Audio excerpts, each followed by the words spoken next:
wasaaleen ilaal har'ammoo waan haaraa tokkotti laga mata haaraatti ashawaa mata haaraa osoo fe'aa jirru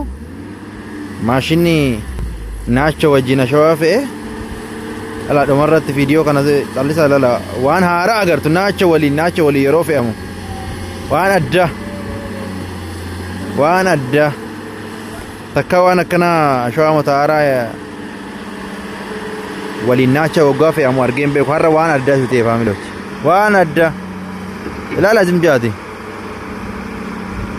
callisaa ilala iddoo amma fe'aa jiru san irraa gara achaanu sanii fuudha amma naacha ilaala amma miti qoy ilala qoy amma deebitu irratti akaafaa deebitu irratti naacha hagam go dhuma meetira 5 kan dheeratu naacha iddoo kanatti nama baay'eetu nyaatame jechaa jiru namoonni horiillee ni nyaata roota bishaan buu yennaa itti gadi seenan roota kan fide horii kan nyaatu